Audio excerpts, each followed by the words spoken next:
Hey hello everyone, welcome to my new video. তো পৌষ মাস তো পড়েই গেছে, মানে চলেই যেতে লেগেছে। তো আজকে তো পৌষ সংক্রান্তি, মাস যাবে। তো একটু পিঠে পুলি না বললে কি হয়। তো দেখো আমরা বাড়ি চলে এসেছি, আর এই যে বাড়ি আসার পর এই যে মামনি আর আমি মিলে এখন পিঠে বানাবো। তো আমরা বানাবো পুলি, মানে পুলি পিঠে।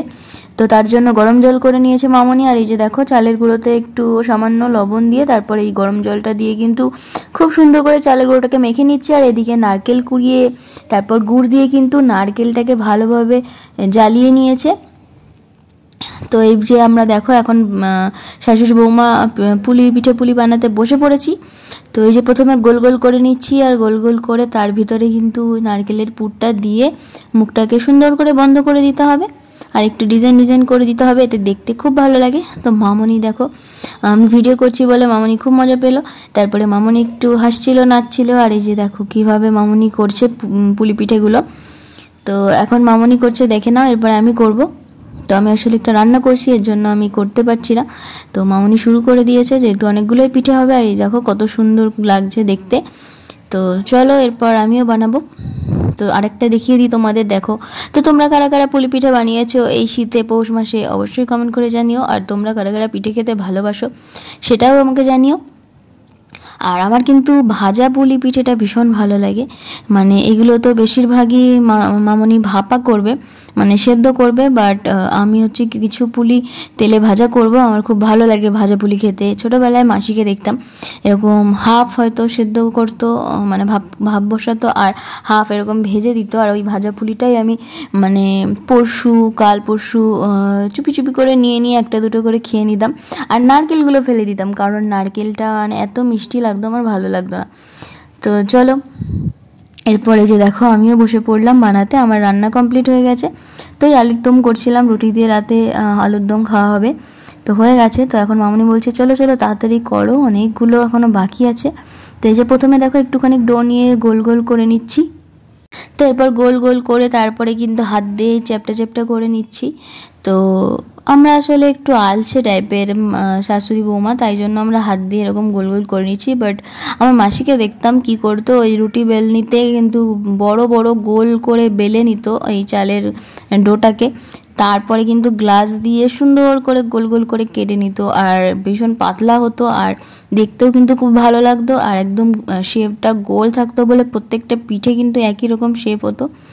তো এইখানে কিন্তু আমরা হাত দিয়েই করে নিচ্ছি। তো মামনিকে দেখেছি এইভাবেই করে, তাই আমিও আর মানে এক্সট্রা ঝামেলা করি না, এইভাবেই করে নিই আমরা। তো খেতে খারাপ হয় না, শুধু ফাটার ভয়টা থাকে, বাট একটু ভালোভাবে করলে কিন্তু ফাটে না। তো এই দেখো আমিও সুন্দর করে মুখটা বন্ধ করে নিলাম। তারপর ছোট ছোট করে এই যে ভাজ দিচ্ছি, আর এই ভাজটাই কিন্তু মেন। এই ভাজটা দেওয়ার সময় মূলত পিঠেগুলো ফেটে যায়, আর এই কারণে কিন্তু পরে যখন ভাজা হয় বা ভাপানো হয় নারকেলগুলো তখন বেরিয়ে যেতে পারে। তাই খুব সাবধানে আস্তে আস্তে এই ভাজগুলো মুড়ে দিতে হবে মুখগুলো। তো এই দেখো তোমাদের সাথে কথা বলতে বলতে আমি কিন্তু একটা কমপ্লিট করে নিলাম, আর তোমাদেরকে এখন দেখাবো কেমন হয়েছে আমার পিঠেটা। তো তোমরা অবশ্যই কমেন্ট করে জানিও কেমন লাগলো আমার এই ডিজাইনটা। এই দেখো আমি একদম ছোট ছোট ভাঁজ দিয়েছি। মামনির ভাঁজগুলো একটু বড় বড় দেয়, আর আমি একটু ছোট ছোট করে দিই বলে আমার একটু বেশি সময় লাগে, বাট দুটোই দেখতে ভালো লাগে। তো তোমরা আর কি এরকম কি ডিজাইন করে থাকো অবশ্যই আমাকে কমেন্ট করে জানিও। তো এইভাবেই করে নেব সবগুলো পিঠে। বিয়ের পর কিন্তু আমি মোটামুটি অনেক রকমের পিঠে শিখে গেছি। এই বাড়ি আসার পরে কিন্তু আমি এই পুলি পিঠেটা মামনির কাছ থেকে শিখে নিলাম। যদিও এর আগেও আমি বাড়িতে বানিয়েছি, বাট সেভাবে শেখা হয়নি, কারণ তখন তো মা ছিল, আর আর মা, বোন, দিদি সবাই বানিয়ে দিত, আর আমি তো খেতাম। তবে এখন তো নিজের সংসার, নিজেকে না করলে তো হবেই না। আর নিজে যদি না শিখি তাহলে পরবর্তী জেনারেশনকেও শেখাতে পারবো না। তাই মোটামুটি আস্তে আস্তে সব কিছুই শিখে নিচ্ছি। আর ওদিকে তোমার পাটিসাপটা পিঠে আর মালপোয়া পিঠে এগুলোও কিন্তু বানানো শিখে গেছি। আর মায়ের কাছ থেকে সাজের পিঠেটাও কিন্তু শিখে নিয়েছি। সাজের পিঠেটা তো খুবই সহজ, তোমরা দেখেছো, আমি আগের ব্লগে শেয়ার করেছি। খুবই সিম্পল, শুধু লবণ দিয়ে চালের গুঁড়োটাকে মেখে নিতে হবে একদম সামান্য পরিমাণে লবণ দিয়ে। তারপরে ওই যে উনুনে সাজ বসিয়ে তারপর ঢেকে ঢেকে বানাতে হবে। তো এই যে এদিকে দেখো কিছুটা মানে 10-12টা পিঠে আমি আলাদা করে নিচ্ছি, ওগুলো আমি তেলে ভাজা করব। বাকিগুলো মামনি যে ভাপে বসাবে। তো দেখো একটা বড় পাত্রে জল দিয়ে দিয়েছে, তার উপরে এই যে একটা ঝাঁঝরি বসিয়ে দিয়েছে, ফুটো ফুটো ঝাঁঝরি, গ্যাস অন করে দিয়েছি। জলটা এখন টকবক করে ফুটে উঠলে তারপরে কিন্তু এই থালায় গোল গোল করে সুন্দর করে এই পুলি পিঠেগুলো সাজিয়ে দেওয়া হবে ভাপানোর জন্য। এদিকে ভাই এসে দাঁড়িয়ে আছে, বলছে কখন হবে তোমাদের পিঠে, কখন খেতে পাবো।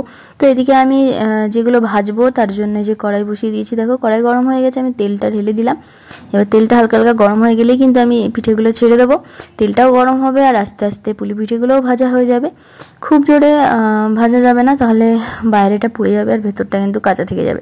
তো মামনি এই যে এখন সাজিয়ে নিচ্ছে সুন্দর করে ভাপে বসানোর জন্য।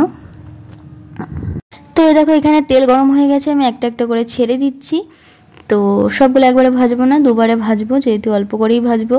আর এটা তো আমার খুব ভালো লাগে, না ভাজলে হবেই না। তো তোমরা কারা কারা এই ভাজাগুলি খেতে ভালোবাসো অবশ্যই কমেন্ট করে জানিও। তবে আমার মনে হয় নারকেলের জায়গায় যদি অন্য কিছু দেওয়া যায়, মানে সন্দেশ বা ক্ষীর, তাহলেও কিন্তু বেশ ভালোই হবে খেতে। কিন্তু নারকেলটা দিয়েই সবাই খায়, আর নারকেলটা আসলে আমার ভালো লাগে না খুব একটা, রাতে নারকেল খাওয়া খুব চাপের। তো মামনি প্রথমে অনেকগুলো দিয়ে দিয়েছিল, তো তারপরে বলছি আরে ঢাকছেই তো না, কম করে দাও। তারপরে আবার কিছুটা কমিয়ে দিল। এদিকে দেখো আস্তে আস্তে করে কিন্তু আমি ভেজে নিচ্ছি, লাল লাল করে ভেজে নেব।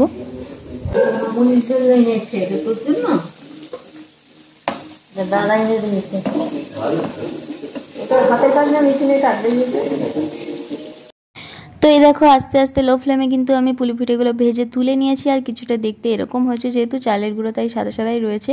আর কিছুটা নারকেল বেরিয়ে গিয়েছিল দেখো একটা পুলি থেকে, এই জন্য এরকম হয়ে গেছে। আর এই যে দেখো ভেতরটা আমি কিন্তু খেয়ে নিয়েছি। তবে এগুলো কিন্তু রেখে দিলে খুব চাপ, পরের দিন একদম খেতেই পারবে না, ভীষণ শক্ত হয়ে যায়। তাই দিনের দিনই কিন্তু ভেজে খেয়ে নিতে হবে। আর এই যে এটা হচ্ছে মামনির বানানো ভাপা পিঠে, দেখো আমি দুটো নিয়ে নিয়েছি। তো এখন আমি বেশ করে বসে পড়েছি পিঠে নিয়ে খাবো বলে। তো চলো তোমাদের ভেঙে দেখাই ভেতরটা কেমন হয়েছে। তো এই দেখো ভেতরটাও কিন্তু বেশ সুন্দর লাগছে, আর এই যে গুঁড়ো রসগুলো বেরিয়ে এসেছে। এখন আমি খাচ্ছি আর তোমাদেরকে অবশ্যই জানাবো কেমন হয়েছে। তো এই যে দেখো একটা ভেঙে নিলাম, আর বেশ নরম, কিন্তু যতটা সুন্দর করে ভাপানো হবে ততই কিন্তু পিঠে নরম হবে। তো ভেতর অবধি খুব সুন্দরভাবে সেদ্ধ হয়ে গিয়েছে, মুখে দিয়ে একদম আমার মুখটা পুরো মানে আমি গলে গেলাম একদম, এত সুন্দর লাগছে খেতে। ওদিক ভেতরে নারকেলের মিষ্টি আর বাইরে চালের মানে নরম তুলতুলে একটা ব্যাপার। আর এই যে আমার ভাজা কুলিটা, এটাও আমি এখন খাবো আর খেয়ে তোমাদের দেখাবো কেমন হয়েছে।